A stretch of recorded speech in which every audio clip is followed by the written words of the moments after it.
ಎಲ್ಲರಿಗೂ ನಮಸ್ಕಾರಗಳು. ಸ್ಮಿತಾಸ್ ಮ್ಯಾಜಿಕ್ ಹ್ಯಾಂಡ್ಸ್‌ಗೆ ನಿಮಗೆಲ್ಲರಿಗೂ ಸ್ವಾಗತ. ನೋಡಿ, ಪ್ರತಿಯೊಬ್ಬರು ಕೂಡ ತುಂಬ ನಿರೀಕ್ಷೆ ಇಟ್ಕೊಂಡಿರುವಂಥ 16 ಸೋಮವಾರದ ಒಂದು ಉದ್ಯಾಪನೆಯ ಬಗ್ಗೆ ನಾನಿವತ್ತು ಮಾಹಿತಿ ಕೊಡ್ತಾ ಇದ್ದೇನೆ. ಹಾಗೆಯೇ ಸ್ವಲ್ಪ ನಿಧಾನ ಆಗಿರೋದಕ್ಕೂ ದಯವಿಟ್ಟು ಕ್ಷಮಿಸಿ. ಕಾರಣ ಏನಪ್ಪ ಅಂತಂದರೆ, ತುಂಬ ಜನ ಹೊಸ್ದಾಗಿ ಕೂಡ ಪೂಜೆ ಮಾಡೋರು ಇರ್ತೀರಿ. ಹಾಗಾಗಿ ಅವ್ರಿಗೆ ಗೊಂದಲ ಆಗಬಾರ್ದು ಅಂತೇಳಿ ನಾನು ಉದ್ಯಾಪನೆಯನ್ನು ಹೀಗೆ ತಿಳಿಸ್ಕೊಡ್ತಾ ಇದ್ದೇನೆ. ಏನಪ್ಪ ಅಂತಂದರೆ, ನಾವು ಉದ್ಯಾಪನೆ ಯಾವ ರೀತಿ ಮಾಡಬೇಕಪ್ಪ ಅಂತಂದರೆ, ಈಗ ನೋಡಿ, 4ನೇ ವಾರದಲ್ಲಿ ತುಂಬ ಜನಕ್ಕೆ ಪೀರಿಯಡ್ ಸಮಸ್ಯೆ ಆಗಿ ಪೂಜೆ ಮಾಡೋದಕ್ಕೆ ಆಗದೇ ಇರ್ಬೋದು. ಅವರು ಜೂನ್ 15ನೇ ತಾರೀಕು ಕೂಡ 4 ಶಿವಲಿಂಗವನ್ನು ಮಾಡಿ ಪೂಜೆ ಮಾಡ್ಬೋದು. ಅಥವಾ 22ನೇ ತಾರೀಕು ಸೋಮವಾರ ಅಂದು ಕೂಡ 4 ಶಿವಲಿಂಗವನ್ನಿಟ್ಟು ನೀವು ಪೂಜೆ ಮಾಡ್ಬೋದು, ತೊಂದರೆ ಇಲ್ಲ. ಆದರೆ ಆ ಒಂದು ಅಮಾವಾಸ್ಯೆ ದಿವಸ ಏನು ಬಂದಿದೆ, ಜೂನ್ 15ನೇ ತಾರೀಕು ಅಮಾವಾಸ್ಯೆ ಏನು ಬಂದಿದೆಯೋ ಅಂದು ಉದ್ಯಾಪನೆ ಮಾಡಲು ಬರುವುದಿಲ್ಲ. ನಾವು ಪೂಜೆ ಮಾಡ್ಬೋದು ಅಷ್ಟೇ ವಿನಃ ಉದ್ಯಾಪನೆ ಮಾಡಲು ಬರುವುದಿಲ್ಲ. ಈಗ ನೋಡಿ, ನಾನು ಮೊದಲು ನಿಮಗೆ ಉದ್ಯಾಪನೆ ಯಾವ ರೀತಿ ವಿಧಾನದಲ್ಲಿ ಅಂತ ತಿಳಿಸ್ಕೊಟ್ಬಿಡ್ತೇನೆ. ಈಗ ನೀವು ಆಗಲೇ ಈಗ 16 ಶಿವಲಿಂಗವನ್ನು ಮಾಡಿ ಪೂಜೆ ಎಲ್ಲ ಮುಗಿಸ್ಕೊಂಡಿರ್ತೀರಿ. ಈಗ ನೆನ್ನೆಗೆಲ್ಲ ನಮಗೆ ಮುಕ್ತಾಯ ಆಯಿತು. ಸೋಮವಾರದಲ್ಲಿ ನಾವು ಮುಕ್ತಾಯ ಮಾಡಿದ್ದೇವೆ. ಎಲ್ಲರೂ ಕೂಡ ತುಂಬ ಚೆನ್ನಾಗಿ ಪೂಜೆ ಮಾಡಿದ್ದೀರಿ ಅಂತ ಅಂದ್ಕೊಂಡಿದ್ದೇನೆ. ಈಗ ನಮಗೆ ಉದ್ಯಾಪನೆ ಯಾವ ರೀತಿ ಮಾಡಬೇಕಂದ್ರೆ, ತುಂಬ ಜನ ನನಗೆ ಕೆಲವೊಬ್ಬರು ಮೆಸೇಜ್ ಮಾಡಿದ್ದೇನಪ್ಪ ಅಂತಂದರೆ, ನಾವು ಸೋಮವಾರ ಪೂಜೆ ಮುಗಿಸ್ಕೊಂಡು ಮಂಗಳವಾರ ವಿಸರ್ಜನೆ ಮಾಡ್ತೀವಿ ಅಂತೇಳಿ. ಆದರೆ ಅದರ ವಿಧಿವಿಧಾನಗಳು ಇರುವುದು ಯಾವ ರೀತಿ ಅಂತಂದರೆ, ನಾವು ಸೋಮವಾರ ಉದ್ಯಾಪನೆ ಮಾಡಬೇಕು, ಗುರುವಾರ ವಿಸರ್ಜನೆ ಮಾಡಬೇಕು. ಆ ನಿಯಮಗಳು ಇರುವಂಥದ್ದು. ನಾವು ಯಾವಾಗಂದ್ರಲ್ಲಿ ಆವಾಗ ನಮಗೆ ಅದು ವಿಸರ್ಜನೆ ಮಾಡೋದಕ್ಕೆ ಬರೋದಿಲ್ಲ. ಸೋಮವಾರವೇ ಉದ್ಯಾಪನೆ ಮಾಡಬೇಕು. ನೀವು ಯಾವ್ಯಾವ ವಾರದಾಗ ಮಾಡಿದ್ರೂ ಸೋಮವಾರವೇ ಉದ್ಯಾಪನೆ ಮಾಡಬೇಕು, ಗುರುವಾರ ವಿಸರ್ಜನೆ ಮಾಡಬೇಕು. ಹಾಗಾಗಿ ಈಗ ಏನಾಗುತ್ತಪ್ಪ ಅಂತಂದರೆ, ಈಗ ಉದ್ಯಾಪನೆ ಯಾವ ರೀತಿ ಮಾಡಬೇಕು ಅಂತಂದರೆ, ಈಗ 16 ಶಿವಲಿಂಗವನ್ನು ಮಾಡಿ ಪೂಜೆ ಮಾಡಿರ್ತೀರಲ್ಲ, ಉದ್ಯಾಪನೆ ದಿವಸ ನೀವು ಮತ್ತೊಂದು ಶಿವಲಿಂಗವನ್ನು ಮಾಡ್ಕೋಬೇಕು. ಪೂಜೆ ಮಾಡುವಂಥ ದಿವಸದಲ್ಲಿ, ಉದ್ಯಾಪನೆ ಮಾಡುವಂಥ ದಿವಸದಲ್ಲಿ ಸ್ವಲ್ಪ ದೊಡ್ಡದಾಗಿ ನೀವು ಒಂದೇ ಒಂದು ಶಿವಲಿಂಗವನ್ನು ಮಾಡಿಕೊಂಡು ಸುತ್ತಲೂ ನೀವು ಇನ್ನು 16 ಶಿವಲಿಂಗವನ್ನು ಮಾಡಿ ಏನು ಪೂಜೆ ಮಾಡಿರ್ತೀರೋ ಆ ಒಂದು 16 ಶಿವಲಿಂಗವನ್ನು ಕೂಡ ಇಟ್ಟು ಬಿಲ್ವಪತ್ರೆಯಿಂದ ಅರ್ಚನೆ ಮಾಡಿಕೊಂಡು ಪೂಜೆ ಮಾಡಬೇಕಾಗುತ್ತದೆ. ಹಾಗೆಯೇ ಅವತ್ತು ಉದ್ಯಾಪನೆ ಮಾಡುವಂಥ ದಿವಸದಲ್ಲಿ ನೀವು ಏನು ಮಾಡಬೇಕು ಅಂದರೆ, ಈಗ 16 ವಾರದಲ್ಲಿ ನೀವು ಹೆಂಗೆ ಉಪ್ಪನ್ನು ಸಹ ಮುಟ್ಟದೇ ಪೂಜೆ ಮಾಡಿರ್ತೀರೋ, ಉದ್ಯಾಪನೆ ದಿವಸ ಆ ಥರ ನಿಯಮಗಳೇನು ಇರೋದಿಲ್ಲ. ಆವತ್ತಿನ ದಿವಸ ಹಬ್ಬದ ಅಡುಗೆನೇ ಮಾಡಬೇಕು. ನೀವು ಏನು ಬೇಕಾದ್ರೂ ಮಾಡ್ಬೋದು. ಹೋಳಿಗೆ, ಅನ್ನ, ಸಾಂಬಾರೆಲ್ಲ ಮಾಡ್ಬೋದು, ಅಥವಾ ಪಾಯಸ ಮಾಡ್ಬೋದು. ನಿಮಗೇನು ನಿಮ್ಮ ಒಂದು ಶಕ್ತಿಗೆ ಅನುಗುಣವಾಗಿ ನೀವು ಅಡುಗೆಯನ್ನು ಮಾಡಬೇಕು. ಉದ್ಯಾಪನೆ ದಿವಸ ವಿಶೇಷವಾಗಿ ನೀವು ತಿಳ್ಕೊಬೇಕಾಗಿರುವಂಥದ್ದು ಏನಪ್ಪ ಅಂತಂದರೆ, ಆದಷ್ಟು ದಂಪತಿಗಳ ಸಮೇತ ನೀವು ಊಟಕ್ಕೆ ಕರಿಬೇಕಾಗುತ್ತದೆ. ಅಂದರೆ ಶಿವಪಾರ್ವತಿ ಅಂತ ಹೇಳಿ ಅವ್ರನ್ನ ನಾವು ಊಟಕ್ಕೆ ಕರಿಬೇಕಾಗುತ್ತದೆ. ನಿಮ್ಮ ಶಕ್ತಿಗೆ ಅನುಗುಣವಾಗಿ ಅವರಿಗೆ ದಾನವನ್ನು, ಅಂದರೆ ಅವರಿಗೆ ದಕ್ಷಿಣೆ ಕೊಟ್ಟು, ತಾಂಬೂಲವನ್ನು ಕೊಟ್ಟು ಅವರಿಂದ ನೀವು ಆಶೀರ್ವಾದ ತೆಗೆದುಕೋಬೇಕಾಗುತ್ತದೆ. ಎಷ್ಟು ಜನ ಬೇಕಾದರೂ ಕರಿಬೋದು. ನಿಮ್ಮ ಫ್ಯಾಮಿಲಿ ಮೆಂಬರ್ಸ್ನೇ ಕರಿಬೋದು, ಅಥವಾ ಹೊರಗಿನವ್ರನ್ನೇ ಕರಿಬೋದು. ನೀವು ಯಾರನ್ನು ಬೇಕಾದ್ರೂ ಕುಂಕುಮಕ್ಕೆ ಕರಿಬೋದು. ಇಂಥವ್ರನ್ನೇ ಕರಿಬೇಕು ಆ ಥರ ಏನು ಇರೋದಿಲ್ಲ. ಇಷ್ಟೇ ಜನನ ಕರಿಬೇಕು ಅಂತಲೂ ಇರೋದಿಲ್ಲ. ನೀವು ಎಷ್ಟು ಜನ ಬೇಕಾದ್ರೂ ಕರಿಬೋದು. ದಂಪತಿಗಳ ಸಮೇತ ನೀವು ಪೂಜೆಗೆ ಕರೆದ್ರೆ ತುಂಬಾ ಒಳ್ಳೆಯದು. ಬೇಕಾದ್ರೆ ದಂಪತಿಗಳ ಸಮೇತ ಒಂದು 2-3 ಜನ ಕರೆದ್ಬಿಟ್ಟು ನಂತರದಲ್ಲಿ ಬರೀ ಮುತ್ತೈದರನ್ನಷ್ಟೇ ಕುಂಕುಮಕ್ಕೂ ಕೊಡ್ಬೋದು. ನಿಮ್ಮ ಒಂದು ಶಕ್ತಿಗೆ ಅನುಗುಣವಾಗಿ ನೀವು ಉದ್ಯಾಪನೆ ಮಾಡ್ಬೋದು. ಅವತ್ತಿನ ದಿವಸ ಆದಷ್ಟು ಉದ್ಯಾಪನೆಯನ್ನು ನೀವು ತುಂಬ ಒಂದು ಏನಪ್ಪ ಅಂದರೆ, ಭಕ್ತಿಯಿಂದ ನೀವು 16 ವಾರ ಪೂಜೆ ಮಾಡಿರ್ತೀರಿ, ಅಥವಾ ಅಧಿಕ ಮಾಸದಲ್ಲಿ ನಾವು 4 ವಾರ ಮಾಡಿರ್ತೀವಿ. ಸೇಮ್ 16 ವಾರದಲ್ಲಿ ನಾವು ಯಾವ ರೀತಿ ಪೂಜೆ ಮಾಡಿರ್ತೀವೋ ಅದೇ ರೀತಿಯೇ ಈಗ ಅಧಿಕ ಮಾಸದಲ್ಲೂ ಕೂಡ ನಾವು ಉದ್ಯಾಪನೆ ಮಾಡಬೇಕಾಗುತ್ತದೆ. ಉದ್ಯಾಪನದಲ್ಲಿ ಯಾವುದೇ ರೀತಿಯ ವ್ಯತ್ಯಾಸ ಇರೋದಿಲ್ಲ.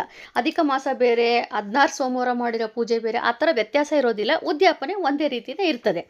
ಆದಷ್ಟು ನಿಮ್ಮ ಒಂದು ಆಯ್ಕೆ ಏನಿರುತ್ತೆ ಅಂದರೆ, ಅರ್ಚಕರನ್ನು ಕರೆದು ಉದ್ಯಾಪನೆ ಮಾಡಿಸಿದ್ರೆ ತುಂಬಾ ಒಳ್ಳೆಯದು. ಯಾಕಂದರೆ ಅವರು ಮಂತ್ರಗಳನ್ನು ಹೇಳ್ಕೊಂಡು ವಿಶೇಷವಾಗಿ ಅರ್ಚನೆ ಮಾಡಿಕೊಂಡು ಪೂಜೆ ಮಾಡ್ತಾರೆ.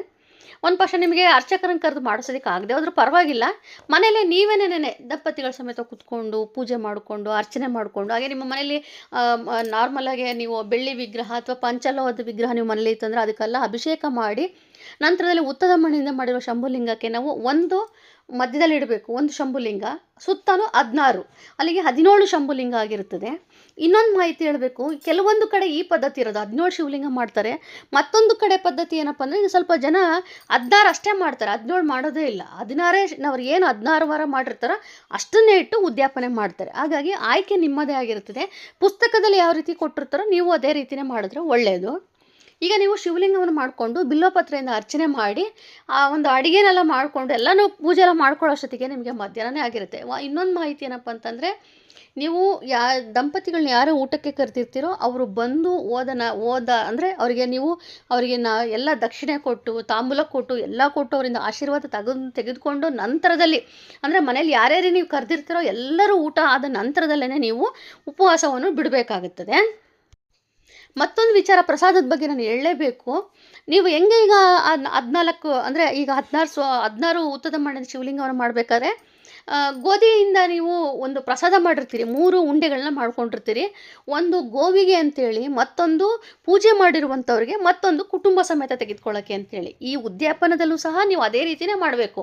ಅವತ್ತಿನ ದಿವಸ ನೀವೇನು ಹಬ್ಬದ ಅಡುಗೆ ಮಾಡಿರ್ತೀರೋ ಅದ್ರ ಜೊತೆಯಲ್ಲಿ ಈ ಗೋವಿಗೆ ಅಂತಲೇ ನೀವು ಏನು ಒಂದು ಉಂಡೆ ಮಾಡಿರ್ತೀರ, ಆ ಒಂದು ಉಂಡೆಯನ್ನು ಸೇರಿಸಿ ನೀವು ಆ ಒಂದು ಹಸುವಿಗೆ ನಮಸ್ಕಾರ ಮಾಡ್ಕೊಂಡು ಪೂಜೆ ಮಾಡಿ ಆ ಒಂದು ಪ್ರಸಾದವನ್ನು ಮೊದಲು ಹಸುವಿಗೆ ಕೊಡಬೇಕು. ನಂತರದಲ್ಲಿ ಮನೆಗೆ ಬಂದಿರುವಂಥ ಅತಿಥಿಗಳಿಗೆ ಕೊಡಬೇಕು. ಆಮೇಲೆ ನೀವು ಪ್ರಸಾದ ತೆಗೆದುಕೋಬೇಕು ಕೊನೆಯಲ್ಲಿ. ಅದೊಂದು ನಾವು ಗಮನದಲ್ಲಿ ಇಟ್ಕೋಬೇಕಾಗುತ್ತದೆ. 3 ಉಂಡೆನಾರ ಮಾಡ್ಬೋದು. ಆಮೇಲೆ ಇನ್ನೊಂದು ಏನು ಅಂತಂದರೆ, ಹಸುಗಳಿಗೆ ಒಂದು ಮಾಡಿರ್ತೀರಲ್ಲ, ಈಗ ಶಿವನಿಗೆ ಒಂದು ಮಾಡಿರ್ತೀರಲ್ಲ, ನೀವು ಪುಟ್ಟದಾಗೆ ಮಾಡ್ಕೋಬೋದು. ಯಾಕಂತಂದರೆ ಈಗ ನಾವು ತುಂಬ ಜನ ಕರಿತೀವಿ ಅಂದರೆ ಸ್ವಲ್ಪ ಜಾಸ್ತಿ ಮಟ್ಟದಲ್ಲಿ ನಾವು ಪ್ರಸಾದ ಮಾಡಬೇಕಾಗುತ್ತದೆ. ಹಾಗಾಗಿ ನೀವು ಉಂಡೆನೇ ಕಟ್ಟಬೇಕು ಅಂತೇನಿಲ್ಲ, ಪ್ರಸಾದಕ್ಕೆ ಮಾತ್ರ ಉಂಡೆ ಕಟ್ಟಿ ಮಿಕ್ಕಿದೆಲ್ಲ ನೀವು ಹಾಗೇ ಪ್ರಸಾದ ಕೊಡ್ಬೋದು. ದೇವರ ಮುಂದೆ ಇಟ್ಟು ನೈವೇದ್ಯ ಮಾಡಿ ಕೊಡ್ಬೋದು. ಆದರೆ ಮಾಡಲೇಬೇಕು ಈ ಪ್ರಸಾದನ. ಗೋಧಿಯಿಂದ ಮಾಡುವಂಥ ಪ್ರಸಾದ ಶ್ರೇಷ್ಠವಾದದ್ದು. ಅದು ನೀವು ಅವತ್ತಿನ ದಿವಸ ಮಾಡಲೇಬೇಕಾಗುತ್ತದೆ. ನೀವು ಎಷ್ಟೇ ಹಬ್ಬದ ಅಡುಗೆ ಮಾಡಿರ್ಬೋದು, ಆದರೆ ಶಿವನಿಗೆ ಅರ್ಪಣೆ ಮಾಡಿರುವಂಥ ಗೋಧಿ ಪ್ರಸಾದವನ್ನು ನಾವು ಆ ಒಂದು ಯಾರಿಗೆಲ್ಲ ನೀವು ಒಂದು ಅತಿಥಿಗಳಿಗೆ ಕರೆದಿರ್ತೀರೋ ಪ್ರತಿಯೊಬ್ಬರು ಕೂಡ ಮೊದಲು ಪ್ರಸಾದವನ್ನು ಕೊಟ್ಟು, ಅದರ ನಂತರದಲ್ಲೇ ನೀವು ಅವರಿಗೆ ಊಟಕ್ಕೆಲ್ಲ ಕೊಟ್ಟು, ಆಮೇಲೆ ಅವರಿಗೆ ತಾಂಬೂಲ ಕೊಟ್ಟು ಎಲ್ಲನೂ ನೀವೇನೆಲ್ಲ ಅಂದ್ಕೊಂಡಿರ್ತೀರ, ಏನು ದಾನ ಕೊಡಬೇಕು ಅಂತೇಳಿ, ಅವ್ರಿಗೇನೆಲ್ಲ ಉಡುಗೊರೆ ಕೊಡಬೇಕು ಅಂತ ತೆಗೆದುಕೊಂಡು ಬಂದಿರ್ತೀರೋ ಅವ್ರಿಗೆಲ್ಲ ಅದನ್ನು ಕೊಟ್ಟು ಅವರಿಂದ ಆಶೀರ್ವಾದ ತೆಗೆದುಕೊಂಡು ಅದರ ನಂತರದಲ್ಲಿ ನೀವು ಉಪವಾಸ ಬಿಡಬೇಕಾಗುತ್ತದೆ. ನಾವು ಅದನ್ನು ಗಮನದಲ್ಲಿ ಇಟ್ಕೋಬೇಕು. ಈಗ ನೋಡಿ, ಉದ್ಯಾಪನೆ ಯಾವ ರೀತಿ ಮಾಡಬೇಕು ಅಂತ ನಾವು ತಿಳ್ಕೊಂಡ್ವಿ.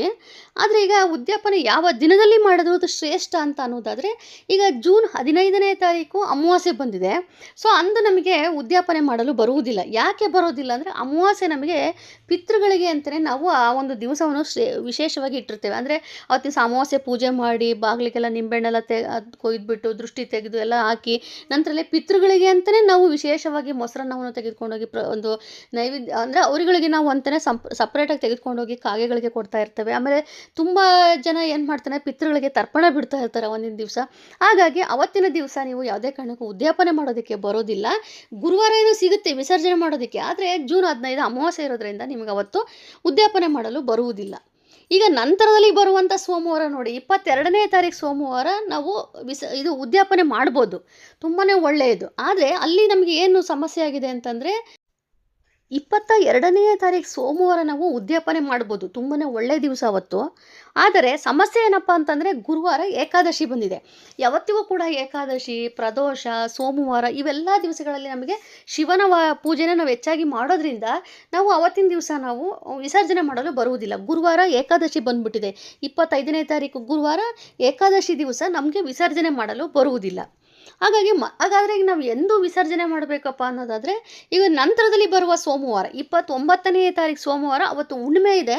ಅವತ್ತು ನೀವು ವಿಶೇಷವಾಗಿ ನೀವು ಈ ಒಂದು ಉದ್ಯಾಪನೆ ಮಾಡ್ಬೋದು. ನೋಡಿ, ಹುಣ್ಣಿಮೆನೂ ಇದೆ, ಆಮೇಲೆ ವಿಶೇಷವಾಗಿ ಅವತ್ತು ಸೋಮವಾರ ಕೂಡ ಇರೋದ್ರಿಂದ ಶಿವನ ಪೂಜೆ ಮಾಡೋದು ತುಂಬ ಶ್ರೇಷ್ಠವಾದದ್ದು.